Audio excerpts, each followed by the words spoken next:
Just to give us another analogy, if we were going to the fairground, the only way we can get on the ride is we have to go and buy a ticket. That's the insulin. Then we go over, we get on the Ferris wheel or the ride, and we have an easy time about it. That will be how it works. That would be our normal process. But all of a sudden we go to the fairground and we have insulin resistance, and we go up to try to buy a ticket and they won't let us have a ticket. The guy's there doing something else and they're too busy hanging out with each other, and they won't sell us tickets. Before long you have all kinds of people bumping into each other because they can't get on the rides and we're not processing everything. And so you have this long lineup. So you can see this long lineup outside the Sugar Shack Club of people trying to get in, but inside they're starving to death because nobody's spending any money because nobody's getting in there. So here we have a situation that part of our cells are hungry, and we've got this long lineup. So because they're hungry, they're sending out signals, more sugar, more sugar. And so we're obliging them by having more and more sugar. That's why the easiest way for a marketer to make their product sell is put sugar in it. We're going to like it. Oh, that tastes good. Most people in our society don't like bitter taste, and that's one of the things that herbalists should really be trying to introduce into culture and into their patients, because that bitter flavor will help turn this around. But basically our body gets bored with the insulin, and after a while it just doesn't function properly. So again, this dance has developed over millions of years. Mammals, especially primates, have this macronutrient issue with sugar, and we can really work with it. 95% of our history, we would have times when we have food and then famine, food and famine, and those things, and this mechanism would work out fairly good. But we're in a situation now that we're actually having poor nutrition, or should I say calorie-rich, empty calorie foods, and what that's doing is creating this insulin resistance being more, so the only thing our body can do is put it in the bank account. And that's resulting in slowing down our metabolism and affecting our whole blood sugar level. A lot of experts feel if we go back to a paleo diet, or go back at least to an ancestral diet, we get around this food. And this is very, very significant when you see what's happening. A real good example, Northern India, Punjab, Sikh land. 15 years ago, the percentage of Sikhs in Punjab with diabetes was 5 to 7%. 10 years before that, it was only 3%. They thought it was always really low, but it was starting to get up a little bit.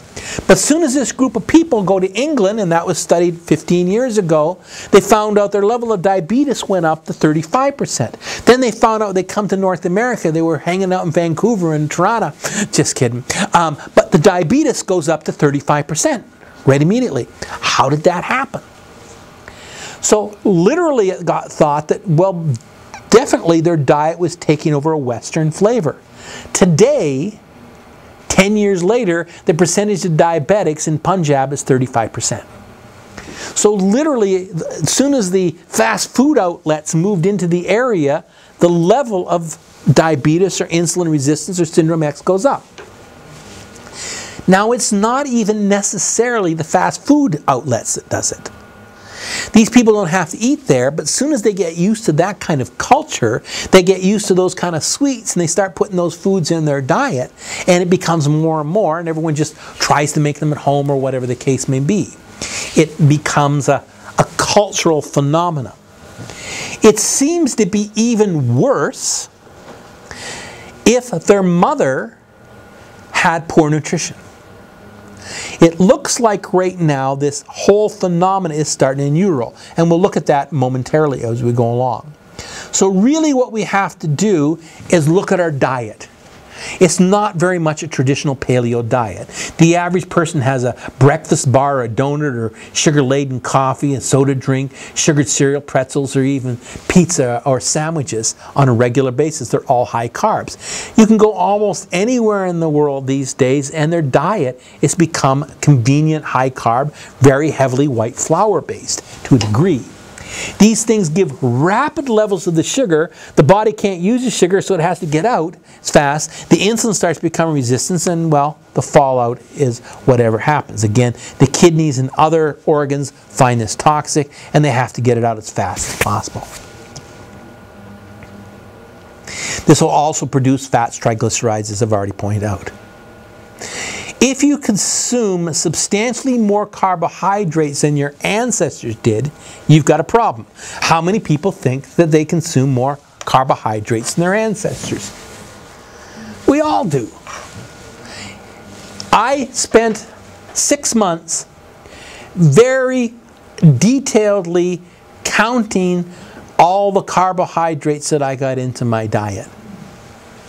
And I was way, way below what the average is. I always am, because I'm not a carb freak. I don't really like carbs that much. I'd rather have the steak, actually, or I like the protein or soups and stuff like that. Just my type of flavor that I would prefer. But even myself could hardly get below 50 pounds of carbohydrates a year, where our ancestors mostly ate 10. So, literally what it is a problem of getting too much sugar, and it's a regulating response. I'm going to move through some of this because pretty much this is we've already talked about it and we don't need to go into it in detail. But this is an interesting look. Again, our ancestors in 1910 averaged 10 pounds of sugar per person. The average Canadian right now eats 162.5 pounds. And let's put that in perspective. I'm sitting at around 60, 65 pounds, so somebody's eating my 100 pounds. I want my money back.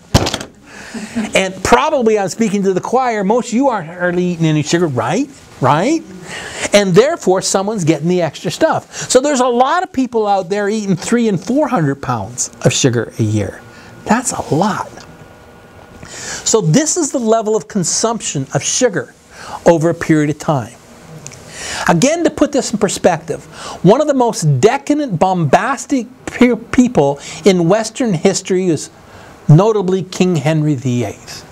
And he decided he was going to have the wildest party in history.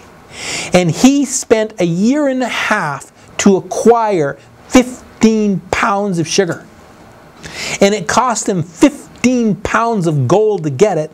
And he had a party that lasted 2 weeks with 1,000 people with that 15 pounds. The average Canadian wouldn't think anything to going down to the supermarket and buying a 25-pound bag of sugar for their Christmas baking, for heaven's sakes. So we live way more decadent than King Henry could with all of his entourage of 1,000 people. So we really do consume way more. And it goes through this turn-up. So why are we so addicted? I'm suggesting it's definitely been a long-term ancestral advantage.